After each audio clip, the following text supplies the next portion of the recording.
Hello everybody, it's Mark Anthony Taylor here again.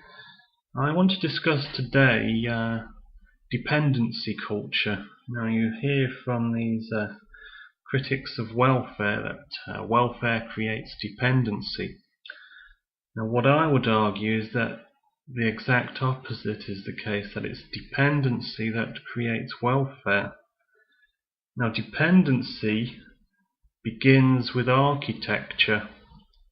What I mean by this is that the houses in which you live, they don't support self-sufficiency. For example, toilets generally in Britain, as an example, they don't have bidets on average.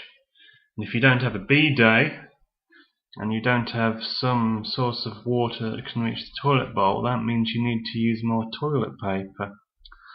So you're dependent on using a lot of toilet paper when you don't have a bidet. If your house doesn't have a garden, then of course you can't grow food, you can't grow your own food, so you're dependent upon someone else to give you food. If you don't have your own well or means to collect water, then you're dependent upon a water company to supply you water. And due to technological limitations, we're all pretty much dependent upon the electric companies to supply us with the electricity that we need in modern life.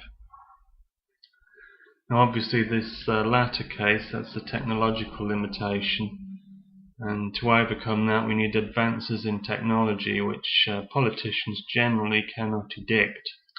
These former cases, simple appliances that should come with every house. The garden should come with every house. And I don't know about water, whether that's feasible. I'm not an expert in water collection and purification, but what we need is self-sufficient houses. We need houses that support families.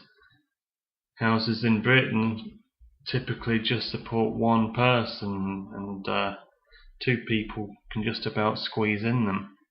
Which means as soon as a couple have a child, suddenly the house is not sufficient and they have to move out and upgrade, because the houses don't do the basic job of providing the living space.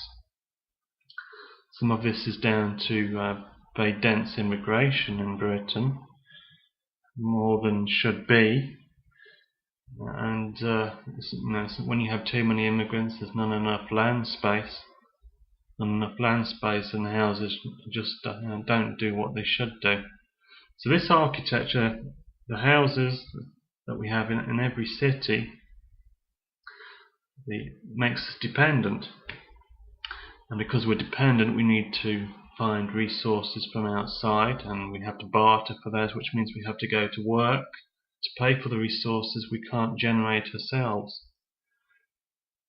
And now if you have an advanced society such as we live in, which is highly productive, that can plough a field on 1 can of petrol, that is highly efficient, and which is searching for ever more efficiency and productivity, then redundancy is a natural part of such a society.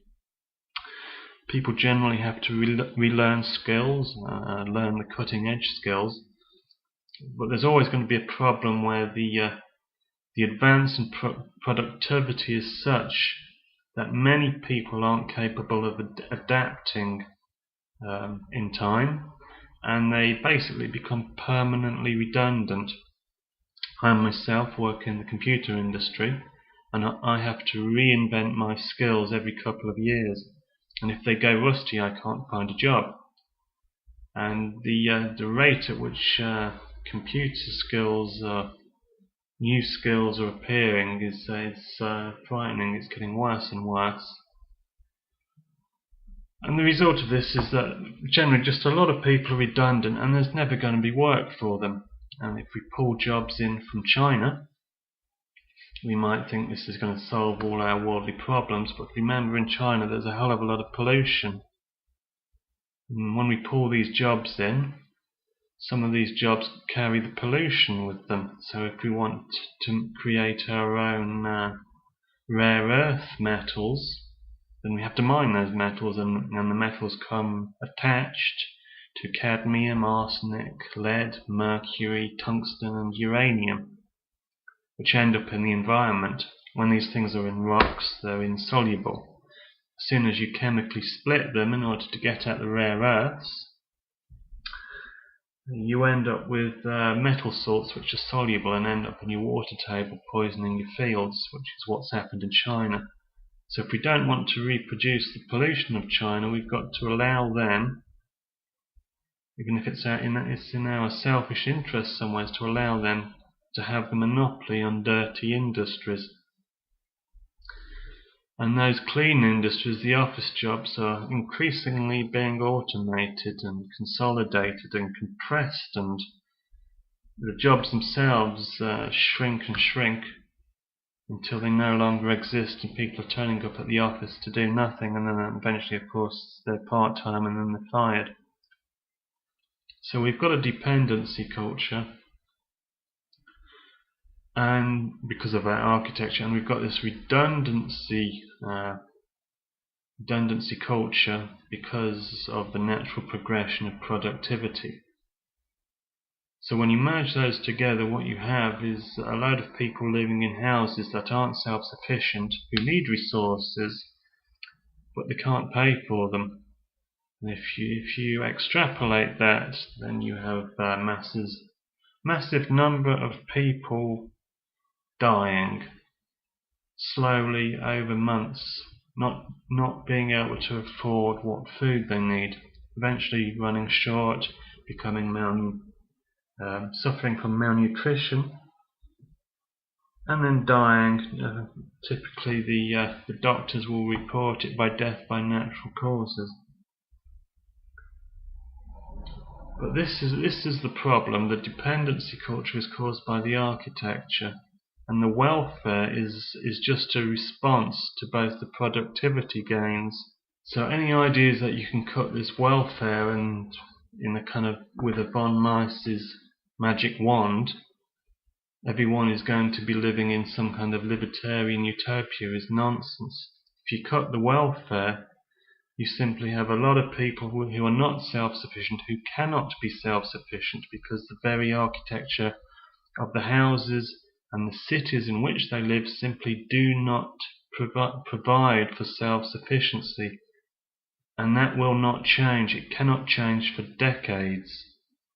We will have to in order to remove dependency, we will have to rebuild practically every house. And of course, the value of real estate is in the trillions, which means it's going to cost trillions, and it will have to be done over many decades. It could well take a century or more than 1 century. So there's no quick fix, but there is a semi-solution.